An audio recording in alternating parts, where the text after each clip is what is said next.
So let's talk about it, right? And we have a lot to go over. Because they've been kind of holding off on this one for about a couple, 2-ish months now, ever since TennoCon.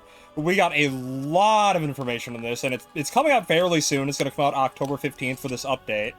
The one with Nako. I have not seen the full specs of his art gun, so I am not at liberty to say that. But first things first, let's get the big guy out of the way, Nako, or should I say, Little Guy Nation. The coveted little guy. I was afraid that when they teased him, that he was going to be a normal-sized Warframe, and while he technically is, he can become little guy. So that, in my mind, already makes up for it all. And he looks really, really fun and interesting, too. I'm kind of curious to see what his helmet is going to be. That's going to be an interesting one. If I had to guess, it's probably going to be his 1 or his 2. I would guess his 1, but I'm not certain about that, because his 1 seems like the most detached from the rest of his kit. I don't know if they actually mentioned which one was his helmet or not, but again, I'm really excited to see how he pans out. He looks really fun. And then we have the art gun buffs. The art gun buffs are huge. So I remember watching the stream chat, and people were all booing when they said his signature weapon was an art gun. And then they revealed the art gun buffs, which are absolutely fucking absurd. The art gun buffs are, you can now equip a primary arcane and a secondary arcane, one of each, to an art gun. Obviously, they have adapters for them, so on and so forth. But that is absolutely fucking absurd. The obvious combo that stands out to me is Crux and Enervate.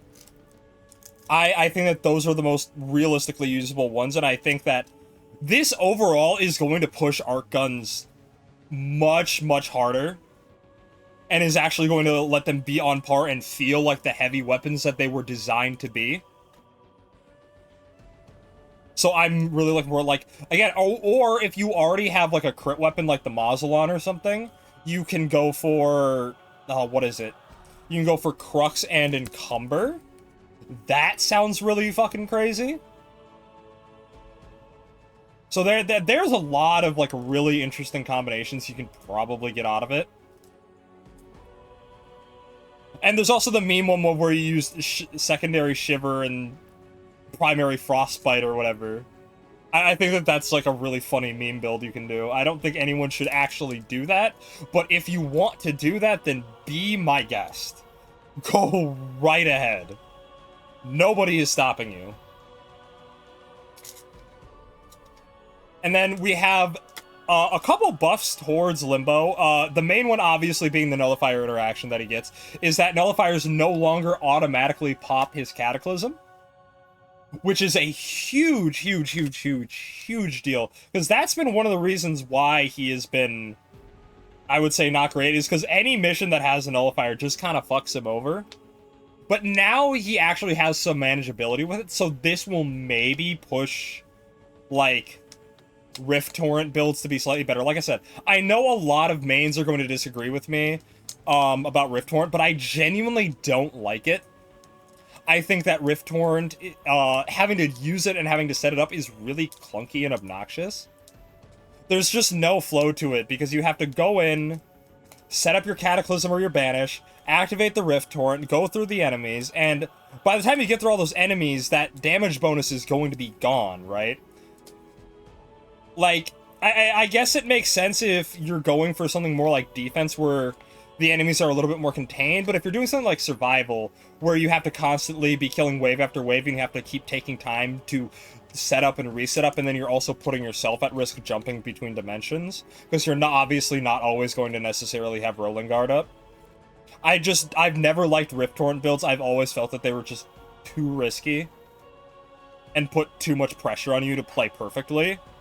So it's like, you could argue that it is maybe objectively the best way to play him, but I don't think that it is something that he should be doing. Because it is so much work to do something that other frames are going to do better, whereas I would personally rather exploit his actual strengths, which is being in the Rift and having that be kind of a one-way damage gate with a subsume. And speaking of subsumes, Smite got a massive buff. We'll have to wait to see how that pans out in Helmeth, but from what I saw on the Devstream, it looks really, really promising. Like, if you build that thing for range and some decent amount of strength, that looks really, really good. That looks phenomenal. I could see that thing being room clearing. I could see it being better than pyrotechnic builds. But again, that just remains to be seen. Because again, not only is it clearing defenses, which is something that he really desperately needs for most of his subsumes. Like, unless you're doing something that innately does it like a heat proc. But, like, the damage actually looks pretty decent, because if I remember correctly, the new Smite is actually a percent-based damage, which is always more than welcome. I hope it's a percent-based damage in the similar way that Revenant's Reave is. But again, we'll have to see how it is. I'll have to get my hands on it. Unfortunately, I think TwitchCon comes out right around the time of the update, so that's gonna really, really suck. But I digress. And then Fashion. Fashion, we are getting a bunch of skins. We are getting Lavos Deluxe. We are getting another Wukong skin. It turns out it wasn't a new frame. It was just a Wukong skin. Go fucking figure. Not super surprised by that. And as I said, we have Lavos Deluxe, we have a bunch of Tenogen, and I think we're getting a bunch of, like, Ephemeras, and I think Oberon had a Signa on him that I've never seen before, so I'm hoping that that's an item that we can obtain. Because that Signa looks really, really good. I would want to use that on a lot of Warframes. Yeah, if you go look at that promotional art for Oberon, you can see what I'm talking about. He's got that little ring around his head that looks like a crown. Looks kind of like King Minos a little bit. And attenuation changes. Oh my god. Thank you. This is something that's been a long time coming, and I'm so happy that they're finally, like, taking time to step back and look at this and change this. Because it is something that is desperately needed changes for the longest time. Like, for those who've been watching streams, you see whenever I do weeklies and I get, what is it? I get Legosite Harvest. And that is just miserable that I have to use Spectral Rage to trap them just to have, like, a reasonable chance of killing those things if the rest of the squad isn't properly prepared.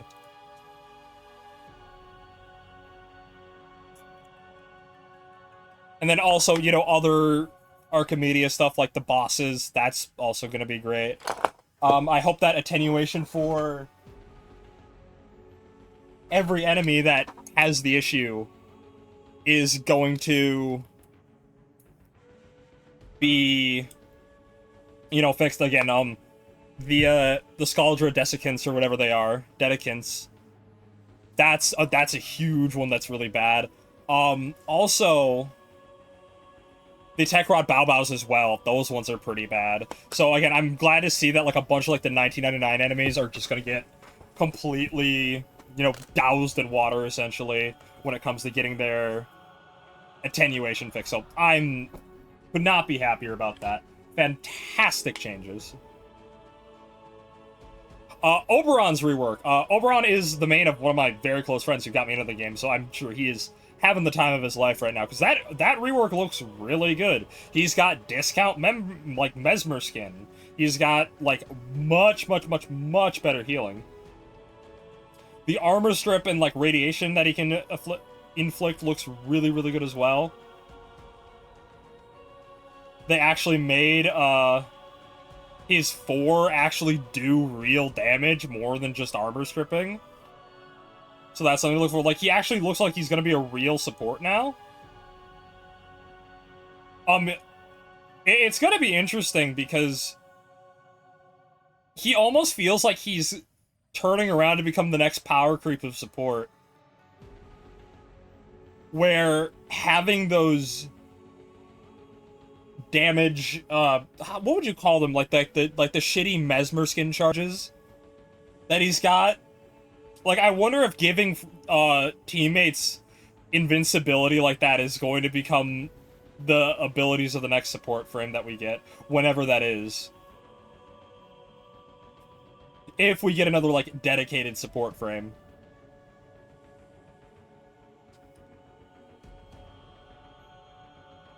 Like, his passive looks absolutely phenomenal. It is like Mesmer skin, it's insane. Yeah, like, even if it's not quite like Mesmer skin, just the fact that you were getting, like, random invincibility charges. I actually don't think it's like Mesmer skin. I actually think it's closer to Komei's ability. Her charms. That's her subsume. I think it's actually closer to that. Except it's like that, but it's not on a random chance. And if I remember right, you get it from inflicting radiation statuses, so he gets those, like, constantly if he's using his abilities.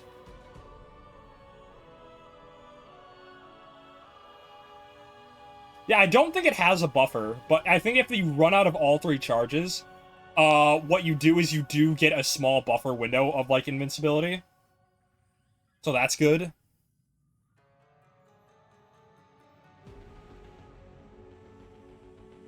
Yeah, health conversion, something like that.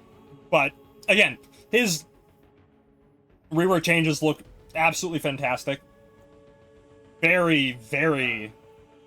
like I said, I don't play him to know enough, but I am looking at him and thinking, yes, this looks pretty good. Like, even to the, I guess, the untrained eye. Yes, oh, health orbs, that's what it is. But yeah, like I said, that means he's just gonna get, like, 1,000,000 of them if he has, like, whatever abilities that drop health orbs. Because there's a ton of them that do that, I'm pretty sure that. Even ones you can get out of subsume. If you subsume one of his abilities, if you decide to do that, depending on how you want to build him. If you want to be selfish or not. Because, like, I feel like Smite realistically actually isn't going to be the best ability on his kit in the slightest. It's probably going to be his worst. On him specifically, because he has his 4 instead for ability-based damage dealing. So he might be able to subsume that off and then equip something that, like, gives more health orbs or something, so we can really maintain that passive. Probably gonna be great on rework Oberon since he can give his entire team armor with his 3? Yeah.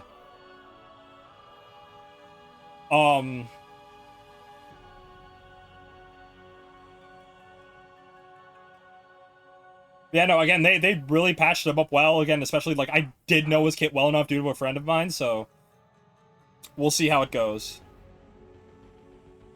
And then accessibility changes. This is a little footnote. But I think the one thing that I'm really, really liking for this is that they fixed a lot of the screen shake issues. Because, again, I'm personally somebody who really doesn't like screen shake on at all. So the fact that they are changing it so that when you are shooting a gun, it doesn't shake the screen, but instead the recoil reticle is moved up. So that way your screen is still. Like, I might actually be able to cut stability from a lot of my builds, just because the pure reason that I use that is because I don't like my screen shaking all over the place. So the fact that I have something like that that is just so much more manageable is going to be really, really nice for me personally. Like, I don't mind if my accuracy isn't as good. Like, I think it's gonna feel a lot like Helldivers in how they handle recoil.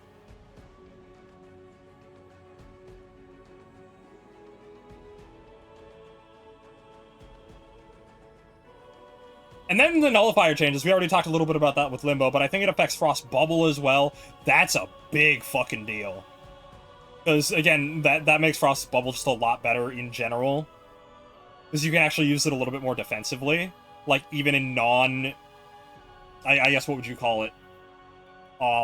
Stationary defense missions. Because that's something I think that people underutilize Frost's Bubble for now, especially because you can shoot through it, is that you can use it to kind of, like, compartmentalize, you know, sections of the map to, like, add buffers to you to create, you know, physical barriers with the Frost Bubble. I think that people need to use it like that a lot more, and I think that this is definitely going to help that, since it can't just be instantly destroyed by a nullifier. I know it affected, Oberon's, it affected Limbo, and I think there was, like, one other that it affected. I don't remember which one that was, but... Again, overall, this was an amazing dev stream. I am a little bit sad that they didn't touch on anything regarding, like, health tanking or so on and so forth. Maybe we'll see, you know, an arcane or something in the next update that gives us something like that we to look at there, but I'm not too hopeful. Yeah, that is going to wrap it up for the dev stream recap. This is the first time I'm doing this, so hopefully I'll get better and better at this as time goes on. And I will see you all later.